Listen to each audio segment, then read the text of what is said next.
Because here's what they don't tell you. Whether consciously or unconsciously, you are already communicating with the universe.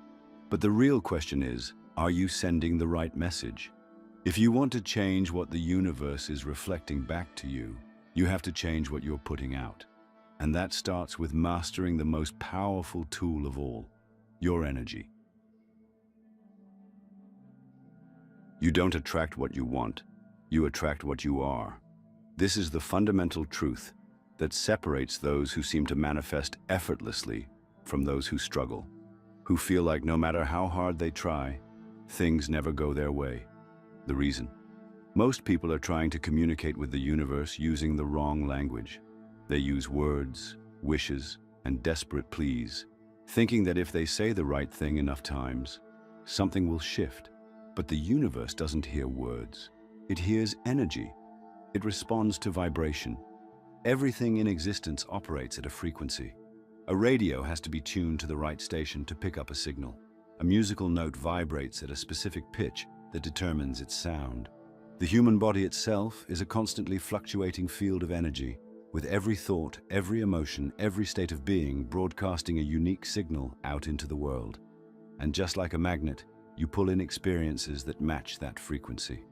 This is why two people can be in the same situation and have completely different outcomes. One finds opportunities where another finds obstacles. It's not luck, it's alignment.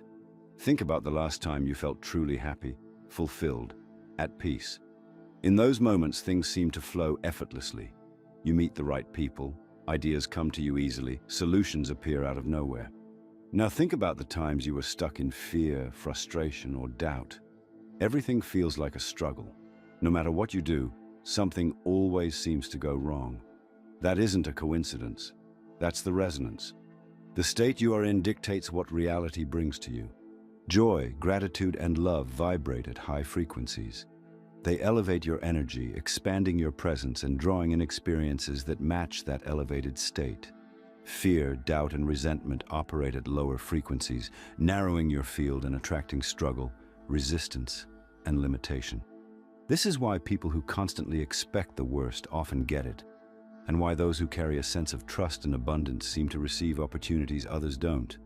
The universe isn't making moral judgments, it's simply matching the signal you're sending. But here's where most people struggle.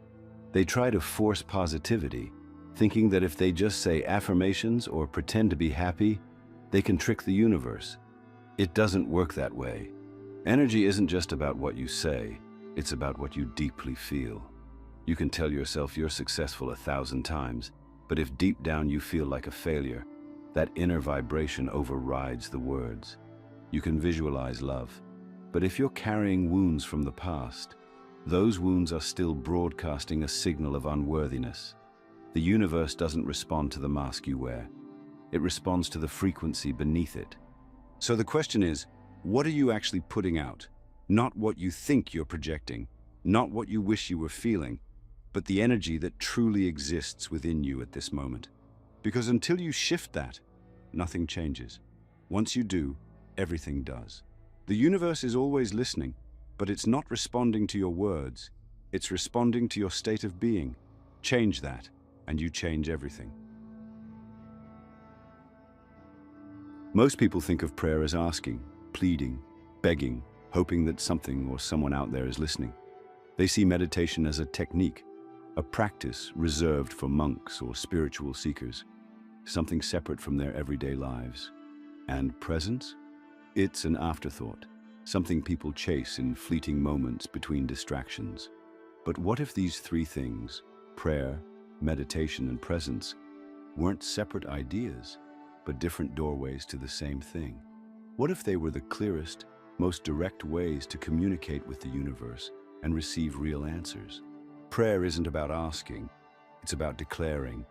It's not about convincing some higher power to intervene in your life, but aligning yourself with the reality you wish to create. Most people pray from a place of lack, of desperation, of needing something outside themselves to change their situation. They don't realize that the very energy they're praying with is reinforcing their current state. When you beg for something, you affirm that you don't have it. When you ask from a place of desperation, you solidify the feeling of powerlessness. The universe doesn't respond to words, it responds to energy. True prayer isn't about pleading, it's about aligning. It's about stepping into the frequency of already having, already being, already knowing that what you seek is already seeking you. The most powerful prayers aren't the ones whispered in desperation, but the ones spoken with unwavering certainty, the ones that don't ask for a miracle but declare it as done.